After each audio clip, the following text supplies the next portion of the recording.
Good afternoon or good morning, depending on where you are in the world. Welcome to the Center for Social Solutions webinar on the future of work, beyond surveillance, creating a good worker. My name is Alfred Young Jr., and I'm the Associate Director of the Center for Social Solutions, and it's a pleasure to convene this very important conversation at this very critical time. As we champion the arrival of artificial intelligence, or what has been called the Fourth Industrial Revolution, many worry about the loss of human jobs and what that will spawn. Universities in particular, in partnership with industry, must begin to plan for what we do with that surplus labor. No matter the effects of automation on labor and work, we know that mere attention to wages and income evades the larger question of how we ensure the dignity of labor and work in the future. Ultimately, our effort provides critical context for exploring the following questions. What would a critical history of the discourse on automation and the future of work look like? What historical experiences and future imaginaries are eclipsed in contemporary framings and discussions of the future of work? How might we open both to be more inclusive and equitable? And what does the plight of contemporary fragile workers tell us about the kinds of social realities that future fragile workers might face?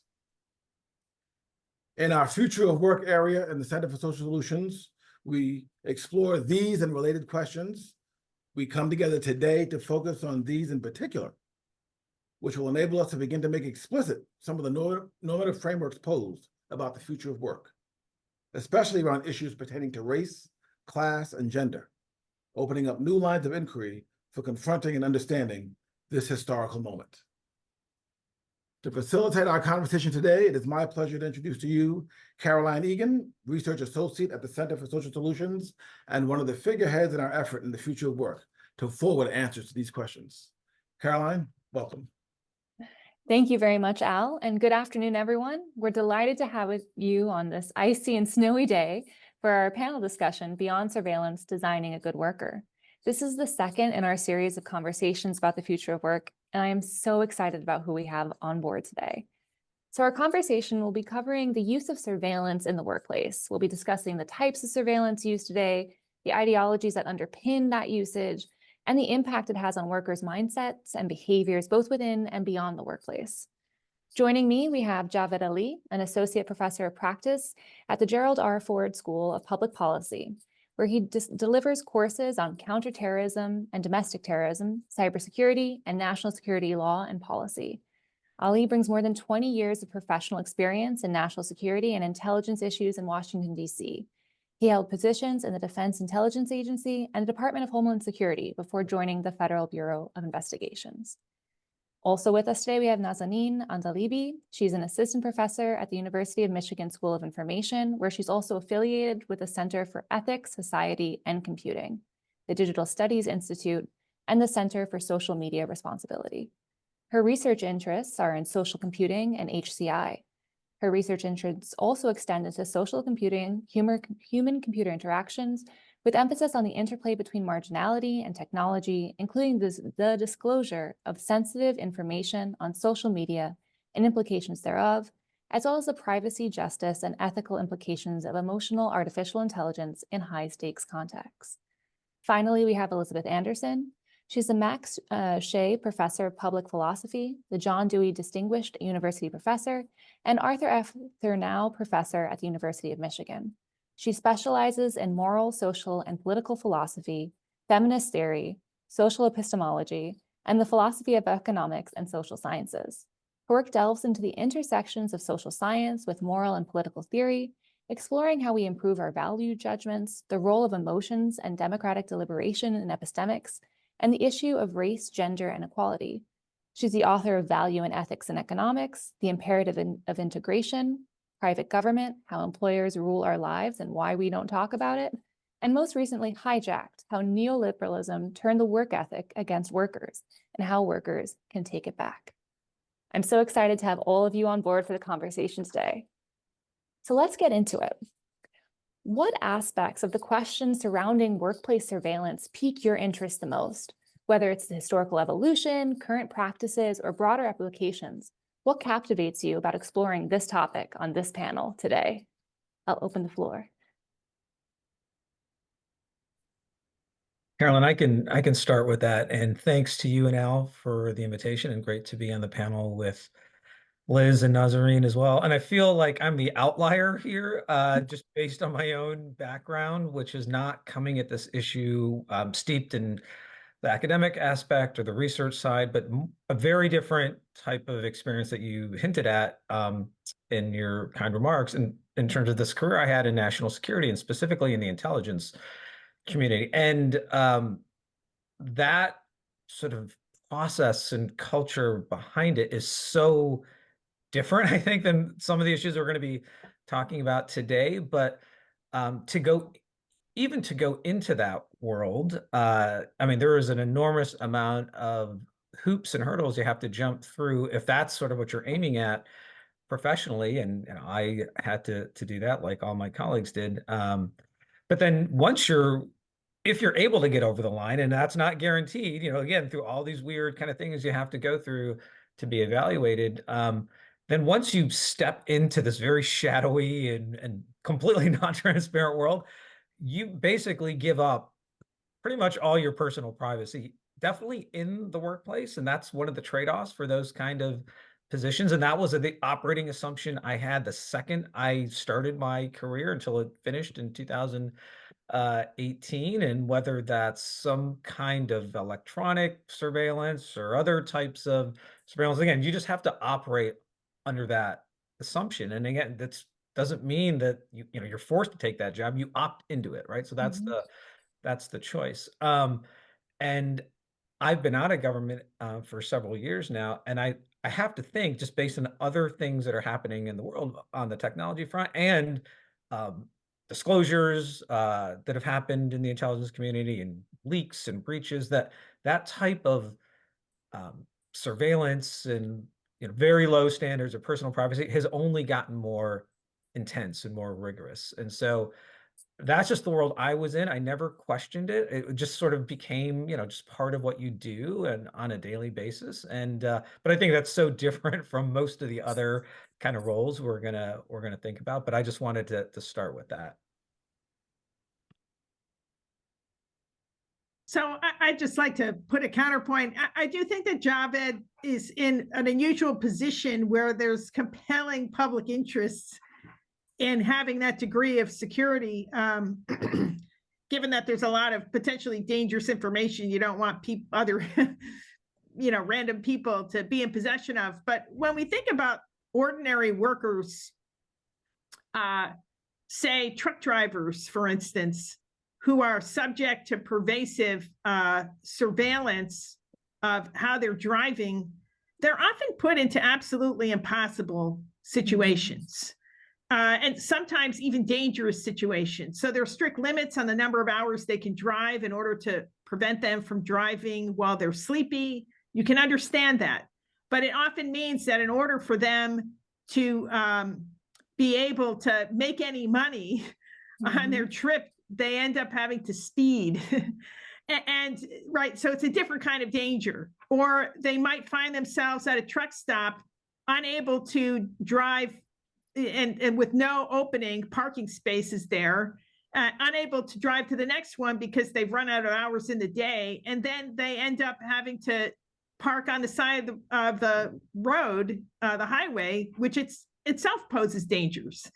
So there's a lot of problems where the surveillance is monitoring people on meeting certain proxies for, say, safe driving or good performance, but the proxies are always missing out on the conditions that could make it impossible to meet, or it forces workers to engage in performative behavior, which often is a distraction from actually getting the real job done.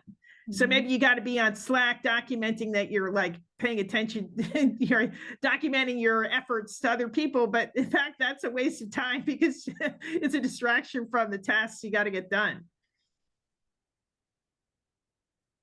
Absolutely. Two wildly different perspectives on what surveillance at work means. Hi, I'm loving this conversation so far. And I think where I'm coming at with kind of this topic of surveillance and work is largely centered around emerging technologies and what that means for workers and what that means for particularly workers who might not have the power to consent to being surveilled in the workplace. And in particular, the kind of the work that I've been doing with my research group in this space has been focused on emotion recognition and emotion AI technologies and their incorporation into workplace monitoring systems, into the hiring processes for that would shape kind of the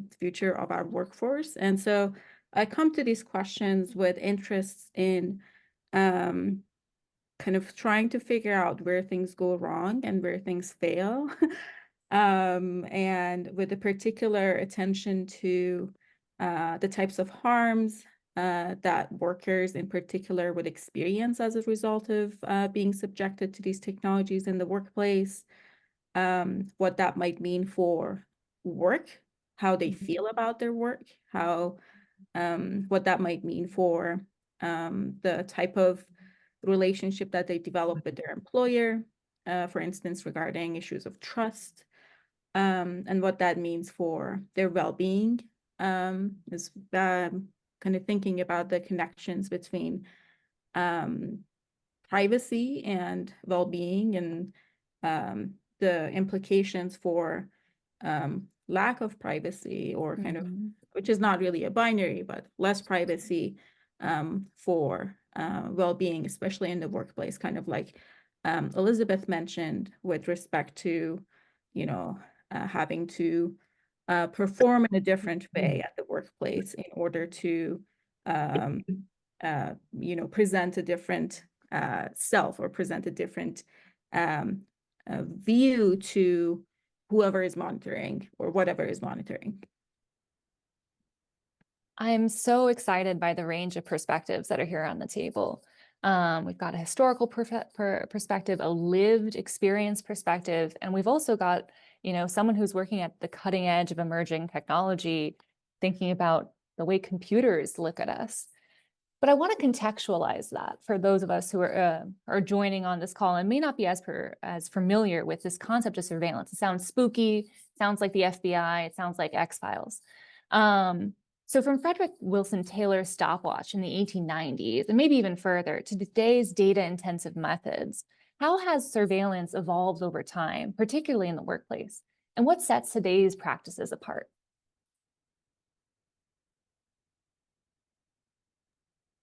I can get us started. I think that, you know, surveillance in the workplace is definitely not new. And you know, we've had punch cards, time clocks, psychological testing, you know, lie detectors, right? Like all of these different tools and technologies that have been used in the workplace for a very long time.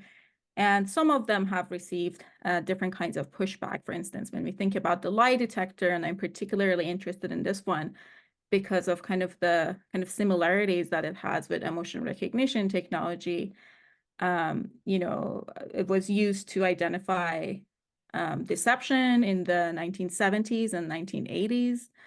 And then their use was restricted by a lot of private employers in 1988, with some exceptions, however, for governmental agencies and for certain private employers. So there's been a long history overall when we think about workplace surveillance. And there's also been this interest, in my understanding, of in trying to know the real worker, like who this worker really is.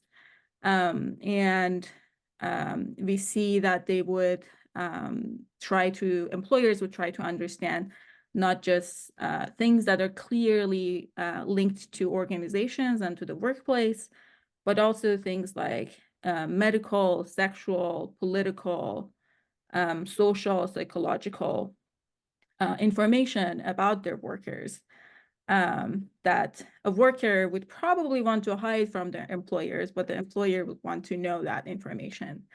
Yeah, so I'll just stop there and curious to hear what other people say. I'd like to put this in a deeper historical perspective. So it's great that you mentioned Taylor, who's widely credited with being the inventor of scientific management, so-called scientific management.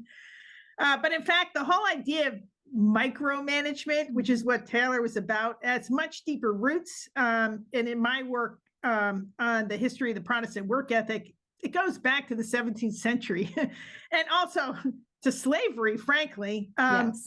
where you see the ultimate in micromanagement of enslaved people who are driven relentlessly to perform with maximum effort under brutal conditions. Surveillance is somewhat gentler than that, but in certain ways more invasive psychologically. But if we think about the work ethic, it's really an implementation of the version of the work ethic that came to us today, which is based on the idea that employers rule and you owe absolute diligence, to your employer.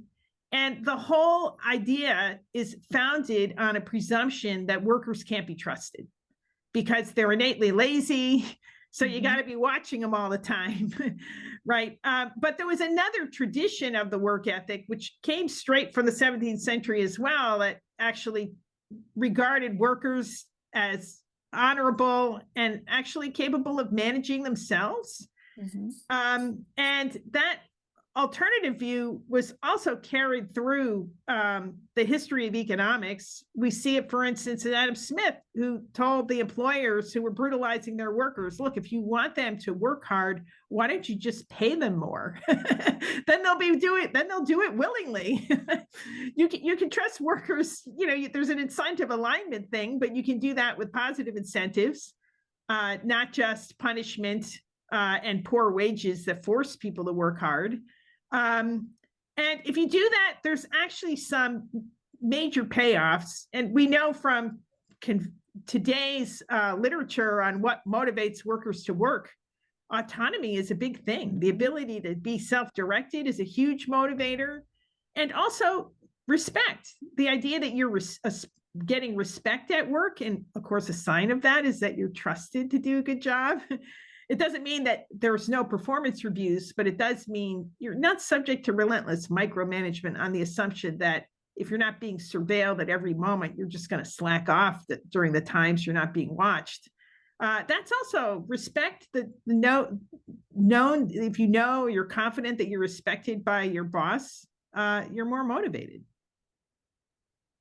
I'll just add a slightly different perspective that, again, based on my career, that notion of surveillance of all of us in that intelligence and national security world was not designed to measure your productivity.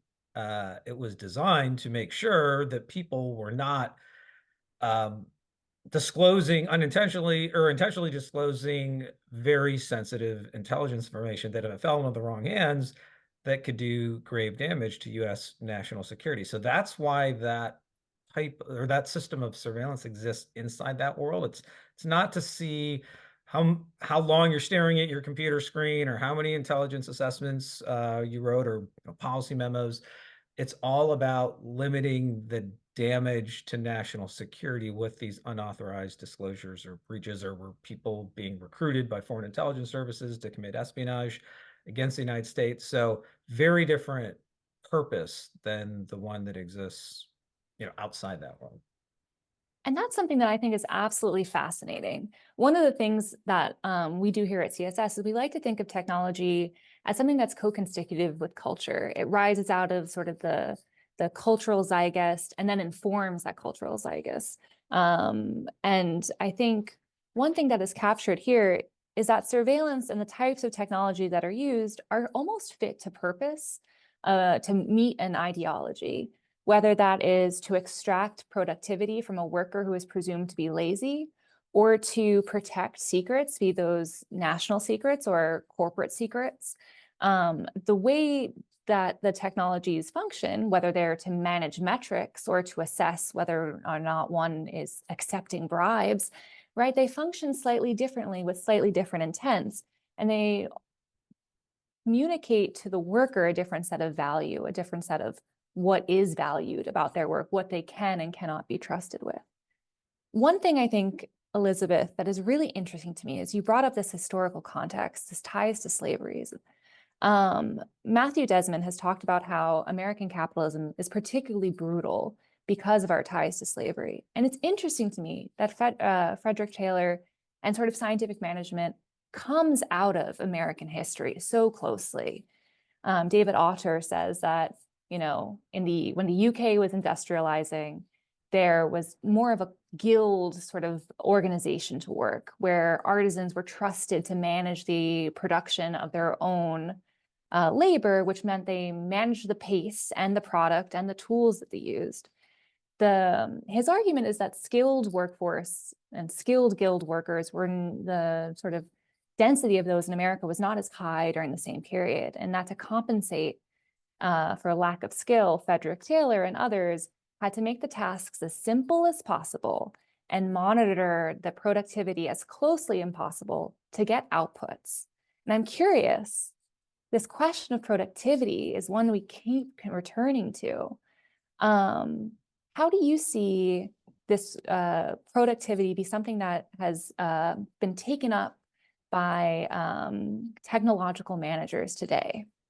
And I'm opening up that question to anyone else. Well, I just want to say I don't believe for 2 seconds that there was any kind of imperative in America because of a lack of skilled workers.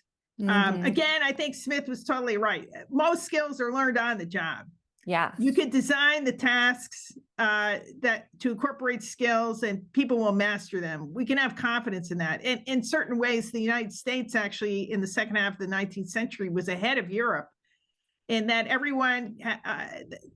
we had widespread secondary education mandatory in the United States before any European country did. So in many ways, actually, the American workforce historically was more skilled.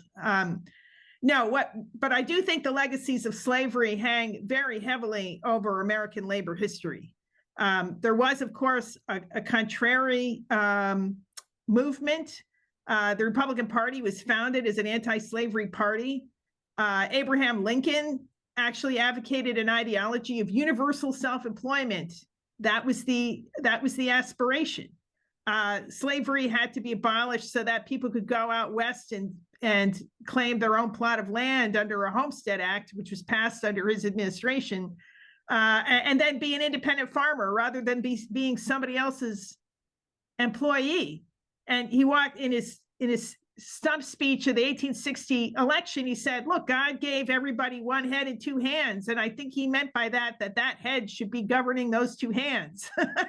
That's against boss labor. It's against the wage labor relationship. So in fact, what we have in American history is a very hot and deep contestation between workers demanding autonomy at work and some form of self-employment, and then, bosses wanting to subordinate workers, often in very brutal ways. It's one of the reasons why the history of the labor movement in the United States has been marked by violence in a way that it wasn't in Britain, say, or France. That's phenomenal. I love that. I'm writing that down. I'm circling it and underlining. Shout out to our audience who is submitting questions. I'm very eager to bring those up. So please enter your questions. And I want to talk now, one of the things that comes up here, I think in your experience with surveillance, Javed, is this question of consent, of opting in. Workers who are working in the intelligence community have this knowledge and expectation that they will be surveilled constantly and also they're given an idea of why they're being surveilled. This is not the case for necessarily other workers who are being surveilled at an Amazon warehouse, perhaps, or at a call center, or even, at a coffee shop. How do we bridge the gap between your experience and sort of informed consent, if that's even possible, in other spheres of work? Well, it just opens up a whole line of issues and questions about what is the responsibility of a prospective employer to tell a prospective employee that if you're able to pass all the sort of background steps that would get you into that employment arena, that potentially or absolutely you will be surveilled. Now, again, I don't know how that works in the private sector, but when you're going into the intelligence community, I mean, that is just part of the deal, and that is the trade-off that every person, whether you're a government employee or a contractor, that's the thing you have to think about before you even apply, really. And then once you apply, then the whole process starts from there. So I also felt that informed consent was the thing that was sort of the gatekeeper to sort of point people in that direction or not. And then what was interesting too is that you'd see people who on face value or looking just kind of at their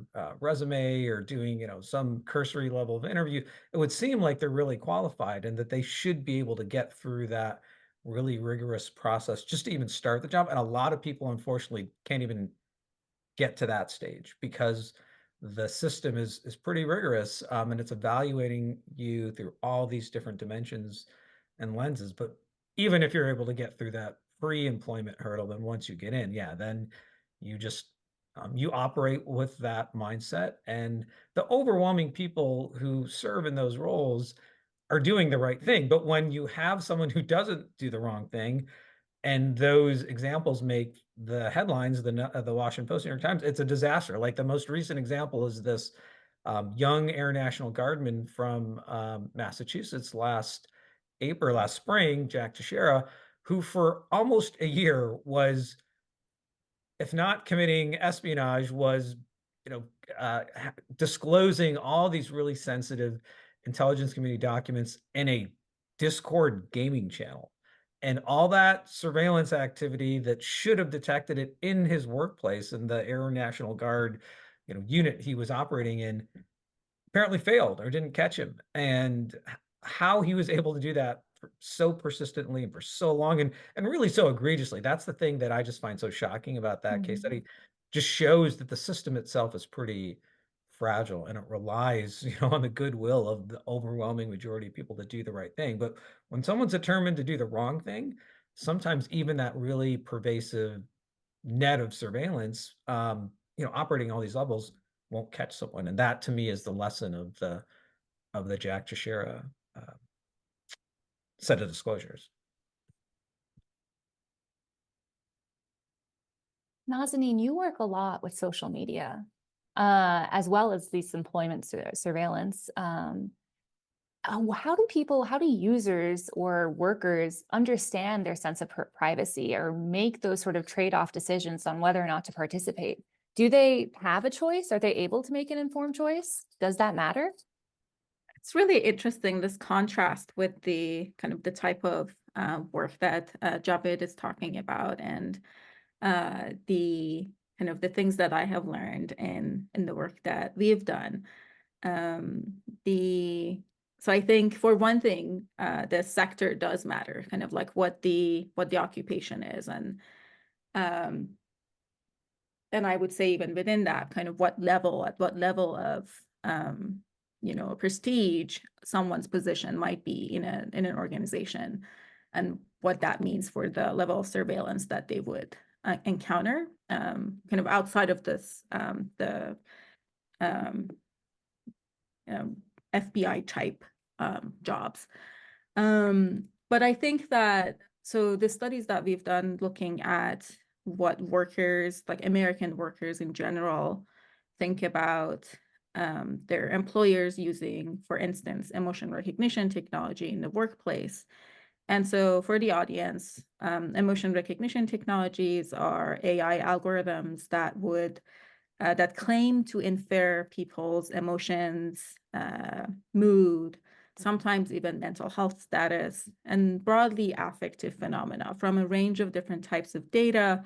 So these could be kind of what you do with your computer keyboard. This could be what you say, how you say it.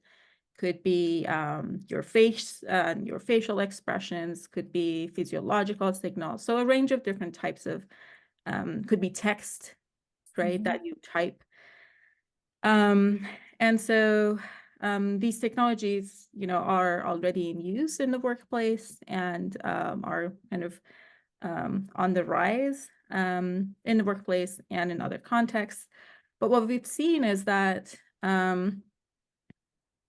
people often, do not feel like one big challenge with these technologies is that people might not even know that their employer is using emotion recognition technologies in the workplace. They might know that they're using some form of workplace monitoring system, right?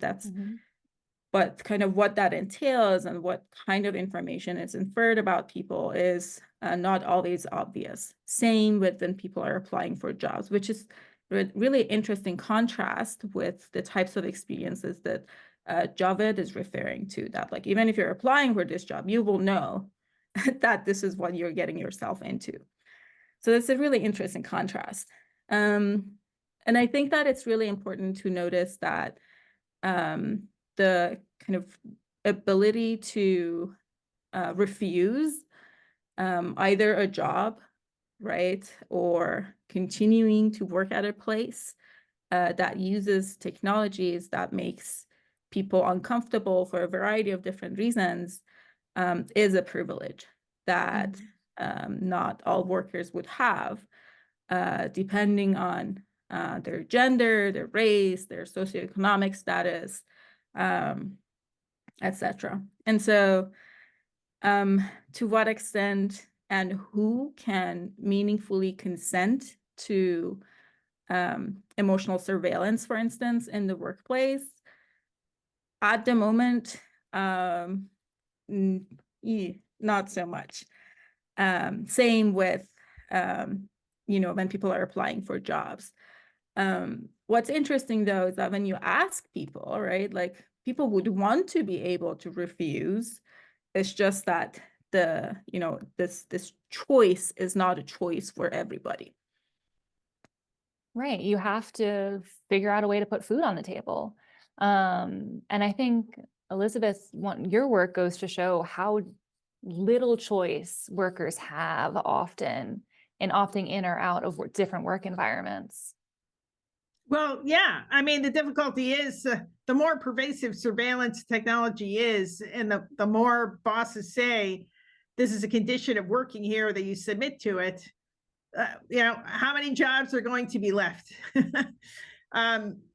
So I think a lot of this issue of consent is it's very misleading if people don't have reasonable options, but it's also misleading if people don't know precisely how this technology is going to be used. It's one thing to know there's some AI, looking to see whether you're sad, but how is your boss actually going to be using that? And I think that's very rarely disclosed, but maybe Nazanin knows more about actually how our employers using this. It's a little bit mysterious to me. Yes, great question. I think, so for one thing, it is really hard to know, actually, for real. So what we can rely on a lot of times is what workers tell us about what their employers have, disclosed to them.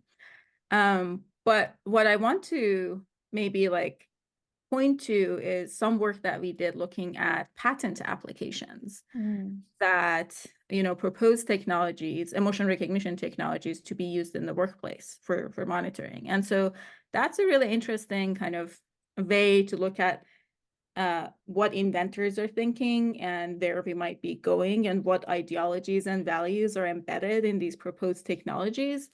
And so what we see there is that there's a lot of kind of and patents, they have to kind of justify why this is good, right? They have to, they're evaluated based on novelty, usefulness, and non-obviousness in the US.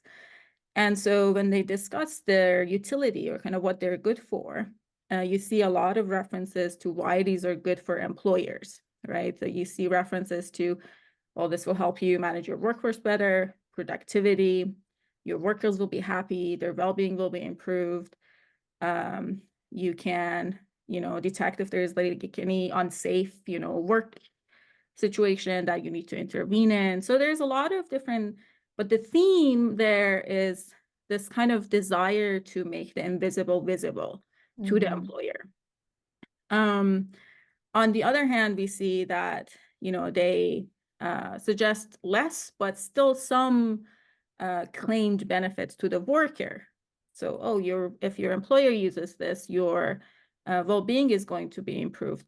Because what is your employer going to do once they realize that you're under stress or whatever? Maybe they will reduce your work hours, or maybe you'll get a break or whatever, right? But whether or not, like in reality, that's what happens, right? Questionable. And whether or not the kind of the claimed benefits to employees are actually benefits that employees perceive as a result of being subjected to these technologies, also questionable, which, we've looked at that. But some of the things that they do with these technologies, or kind of the ideologies that you see present in how these technologies are legitimized, are the promotion decisions, firing decisions, who gets time off, who doesn't, and, what resources are available. So a lot of pretty much high stake decisions that employers can make about their employees are kind of where we see a lot of these kind of actions that employers would want to make based on the AI generated inferences about their workers. And what I find so stunning about this is there's already been so many issues that have come up in computer vision and other sort of fields where, due to the overwhelming whiteness of these data sets that are showing often white male faces smiling, there's difficulty in assigning value or using these tools to assess folks who don't meet the cis white male standard of an employee, and they end up getting misscored. I think it's so interesting the ways these can, and I'm curious to see if you can speak to this, the ways these technologies can reinforce existing sort of inequalities in our work systems. What a question for me. Oh, yeah, if you don't mind. Yeah, I will say that in particular with facial emotion recognition, there are studies that actually show that they would assign a black face an angry label, no matter how much a person with a black face smiles. So there's that, and that's kind of just in the facial emotion recognition space. But as I mentioned, these technologies do use a wide range of different kinds of input data. And so there's issues with bias, there's issues with scientific validity. There's research that shows that, well, you cannot actually, particularly with facial emotion recognition, say that this person is feeling X, Y, and Z based on what you see on their face. There's issues with accuracy. There's issues with people who, there's disparities and kind of inaccuracies and biases when we think about people who might present and express their emotions, display their emotions in different ways. And so there's all of that, but what's really frustrating and puzzling at the same time with emotion recognition in particular is that despite all of these critiques, including with scientific validity, technologies are patented, they're developed, they're marketed, they're adopted, they're used, and so it's a challenge. But yes, and we see that in the workplace, when we talk to and engage with workers, we see that the negative implications of these technologies related to well-being, privacy, discrimination, they are perpetuated for marginalized workers along dimensions of gender, race and ethnicity, disability, and mental health status in particular. I imagine there's a great question in the Q&A section right now about how the shift to working from home sort of led to an explosion of surveillance technologies. As workers were out of the office, they needed to be managed, but managers could not be there to witness them working. And this is for anyone on the panel. How do you guys see working from home sort of increasing or helping us think about the implications of workforce surveillance? I'll just jump into that one with a perspective. So I left government in 2018. So when COVID hit and the pandemic happened, I mean, I was making that transition into teaching. So I have no idea how that really played out on the intelligence community side. And what it must have been really challenging is if you're working from home because of you literally can't go into these federal buildings in Washington, D.C. because of just certainly that probably the first 6 months to a year of COVID with the sort of concerns about sort of social distancing and everything, masking being so significant. You could not have done your job to the degree you were able to do it pre-COVID, because if you can't have access to that very classified intelligence sort of databases and systems that are in those government workspaces, you can only do so much working from home. You can't, there's no way to connect to those systems working at an individual residence. So that must have thrown a complete loop or curveball into the system. And then how managers had to work through that must have been really interesting. But yeah, you can't just take thousands of intelligence community professionals and park them at home and expect the same kind of work product to inform national security decision making, because they don't have access to the information. So that must have been a real thing that folks had to grapple with. And on the flip side of that, I think so many white collar workers outside of the intelligence community experienced massive gains in productivity once they went home. Gains that necessarily, like, they were able to experience a lot of the independence that other people have by choosing sort of when they worked, when they did their housework, et cetera. But I think they also generated a lot of data, right? People were joining meetings via Zoom. They were conversing with their coworkers over chat. They created so many points of data exhaust that could then be turned into surveillance tools. Zoom, we don't have this feature turned on, but Zoom has an option where it will summarize a meeting for you, which sounds amazing. But you have to think about, they're collecting that data from you. And even if it's serving you, it's also serving their larger business purposes. Or Nazanin, some of your work covers emotion recognition in Slack messages. I believe I saw that. I hope I'm not mistaken. Oh, then I must have been reading someone else's paper. My apologies. But the sort of, a lot of the interactions that were casual between workers that happened in person suddenly became datafied in a way that could then be exploited and used to produce other forms of technology. Yeah, I would add that one of the problems with video surveillance is it really can impair certain kinds of activities. So if we think about teaching, for instance, if you want to run a freewheeling class discussion, you don't want third parties who aren't participating looking over your shoulder.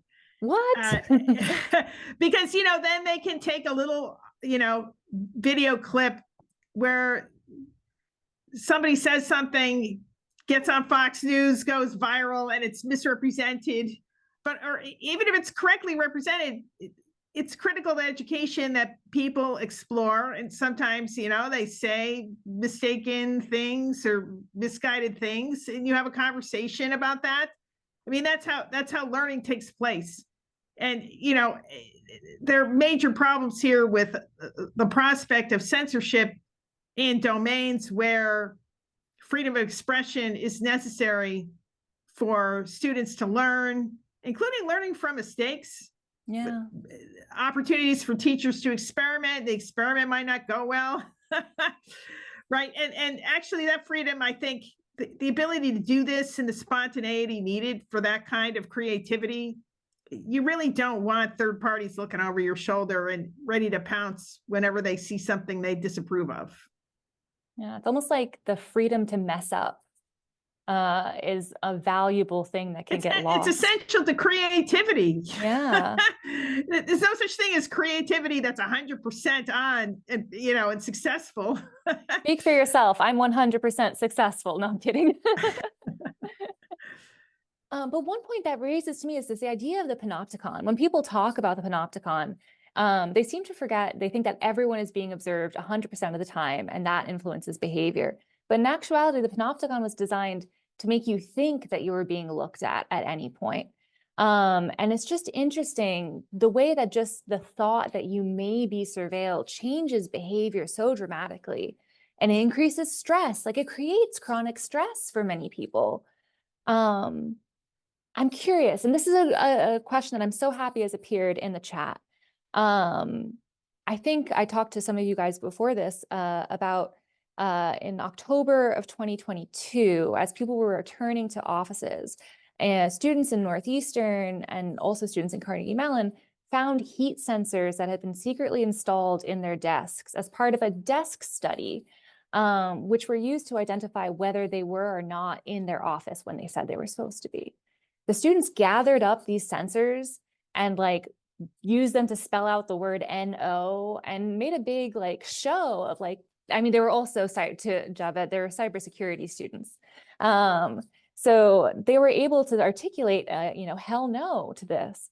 Are there other examples of where workers are resisting or subverting surveillance, either individually or through larger collective actions? Are there other models of resistance that we can look to help, you know, to make sure the metrics that are being used to measure us at work are metrics that we choose?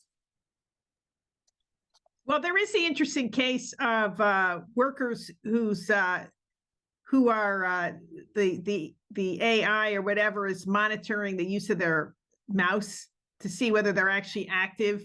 And now they have programs which can randomly make it look like the mouse is moving around to simulate activity. But it also just shows the fraudulence of these kinds of proxies. You know, if the camera's on, one proxy is, are you looking at the screen? But everybody knows who's involved in any kind of intellectual labor that sometimes you actually need to look away from the screen in order to gather your thoughts. It's a really bad proxy. Yeah. I think one thing that I would like to see more of is exactly those types of collective, I would say, more than individual actions, because in resisting surveillance when it's problematic.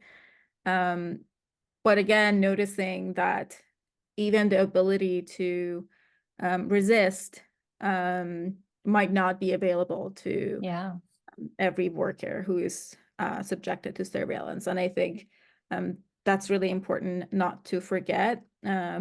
But one model might also be unions, worker unions, and with the work that we've been doing, you know, my plan is, for instance, to share this work with the AFL-CIO and see what their staff and attorneys and, you know, those folks might be, you know, able to do with the knowledge that this is what workers find problematic.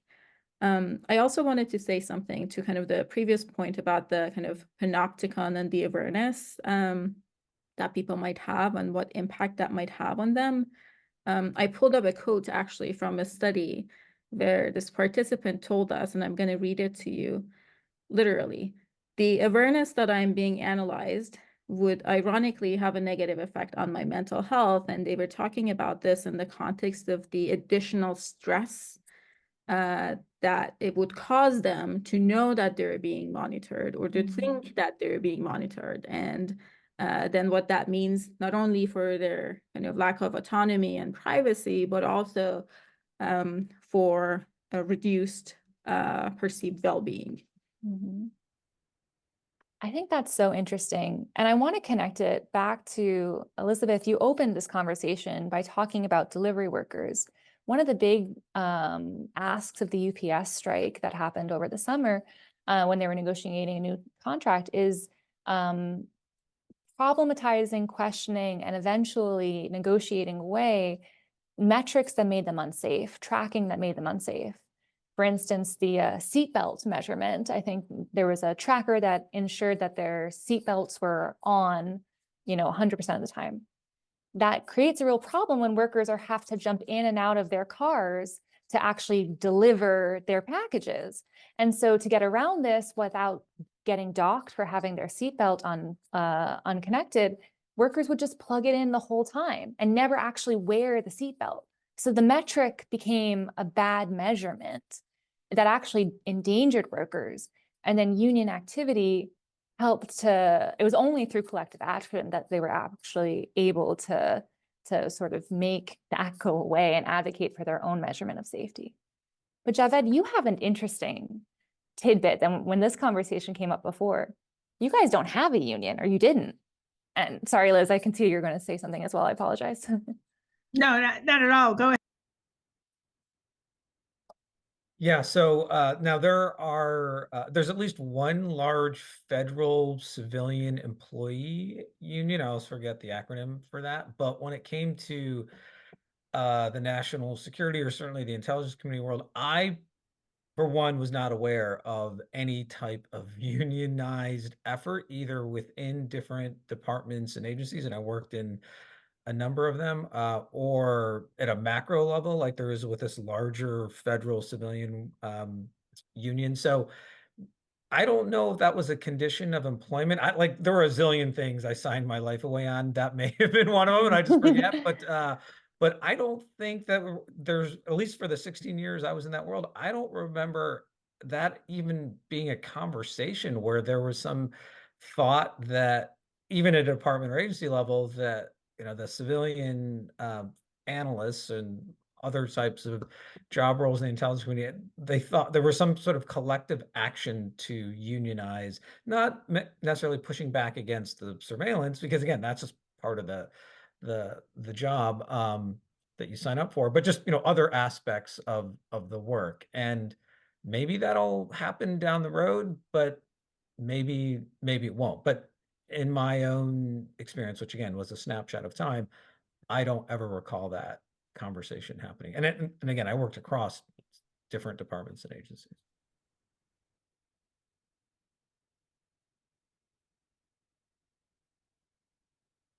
I'm going to turn now to one more question that's popped up. It was the first. Please put your questions in the Q&A. This is the first question that popped up, and I've been dying to find the right place to put it in. We've talked about sort of measuring productivity, measuring the worker, whether or not the worker is a good worker and has good character. Let's talk about measuring an employee's health and well-being. That's the go-to. All workplaces, you can get a Fitbit and you'll get $100 off your health deductible. You can submit DNA some places and you'll get so-and-so like incentives. There's a lot of push towards well-being as the new place that people want data. Workers, workplace managers want data that is actionable. How can we see this falling into this larger level of surveillance? Is this something to be worried about? I know I'm paranoid, but I'm curious about what you guys think. I'm totally opposed to this. Look, people do have fundamental rights to privacy about their health conditions. And if if employers are worried that maybe the workplace is driving workers crazy, offering them therapy is not the solution. You got to change the conditions of work. And workers can tell from their experience at work whether it's driving them crazy. And if you want to if you really care about worker well-being, then instead of paying for therapists after you've driven them crazy, why don't you give the workers a voice? Most workers actually want to do a good job. Many of them are frustrated by arbitrary procedures and obstacles to getting their work done. And you give them a voice and they can be quite creative about revising work processes so that they will actually have higher well-being while at the same time still being able to deliver, good products and services. A lot of this, again, the surveillance technology is founded on a fundamental distrust of workers. And I think actually trust tends to be reciprocated and distrust is also reciprocated. We should recognize the great power of reciprocity as a psychological phenomenon, and trust that workers can actually be creative problem solvers if you give them the chance. Including the lowest level workers, the lowest paid workers. They have a lot of ideas about how to re-engineer the work process to make it work better for everybody, including the employer.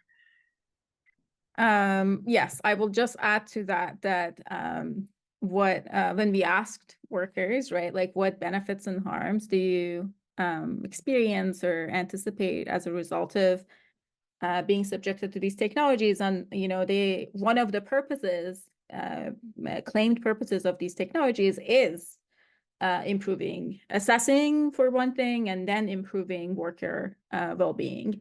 And 30% of, and this was a representative sample, workers just said, no, nothing. There is no benefit that I would experience as a result of being subjected to this technology. For the rest of the people who acknowledge, oh, well, maybe this will fix this problem and then that problem, they do acknowledge that, yes, maybe this technology will help my employer understand that, well, the work conditions aren't great and therefore my mental health is deteriorating. But that doesn't mean that, but they still have all of these other concerns around being subjected to this technology. So workers are actually telling us, yes, this is a problem.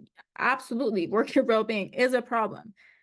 Is this technology the answer to these fundamental, structural, deep issues with the workplace? No. And our employers, how motivated or incentivized are employers to actually care about workers' well-being? And do workers actually think that this is relevant? And what we see also with responses we've gotten from workers is that my well-being and my mental health is absolutely none of my employer's business. Just is not relevant to the work that I do. I'll just do my work. If I don't do my work, I don't do my work. Whatever I'm feeling, none of your business. And so that's kind of the general perception we see. So yeah. Yeah. And I think one of the really interesting things that have shown up in case law recently is that when workplaces collect this information, they're often sold to third parties that are used to process the data and come up with insights. And workers don't retain the rights over that data, and they sign that over. Javed, you've talked about the national secrets that were spilled by bad actors. Imagine having your DNA or your health information leaked by a corporation, or not leaked, but sold by a corporation, that you have no idea what the data protections are on that. I don't know. It makes me feel bad. That's my insight. Well, I mean, unfortunately, going back to 2015 and 2014 and 2015, there's a massive breach of the Office of Personnel Management where every person who either previously had or currently had a security clearance, to include myself in that period of time, every single one of those files was breached.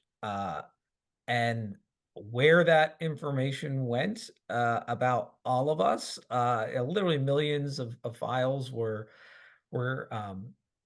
taken out electronically through this very sophisticated cyber espionage campaign, most likely with roots back to the Chinese government or Chinese third-party actors, that's about as serious as it gets, right? So now there are lots of concerns about folks who had their data breach, which include every type of personal information you could imagine under the sun, and it's now out there. And how do you mitigate against that kind of loss? I mean, that's a real example where it can have a really significant impact on national security, even though that wasn't classified information per se, but very sensitive personal information.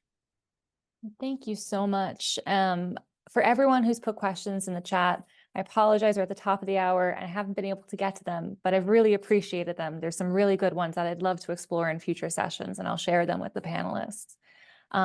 Last section, the last question, I just want to ask each of you guys, if you had one takeaway from this conversation, what would that be? What should people go home with? I would say employers, instead of falling for tech bro hype, maybe talk to your workers, give them a voice in how this is happening. Some surveillance might actually be useful, and I acknowledge legitimate national security concerns. Also, if you look at, say, police brutality and the call for police cameras, we do have to study empirically whether they actually do better or worse. But I'm not categorically against tech, but I want everybody affected by it to be at the table. I think for me, it would be that opportunities for choice and refusal and resistance are not equitably available to all workers. And I'll just say we are in the midst of the next or the latest technological revolution, if not on the cusp of the next major one. And I think surveillance is here to stay. It's been with us already in these different technological waves. I just think it's going to look different now going forward. Well, thank you, everyone. Thank you for joining us today. Those of you in the audience, thank you for your questions. And keep in touch. We'll be having more of these conversations going forward. And I'm really excited. Have a great day. Turn off, cover your screens, make sure, no, I'm kidding. But have a great day, everyone. And thank you for joining us.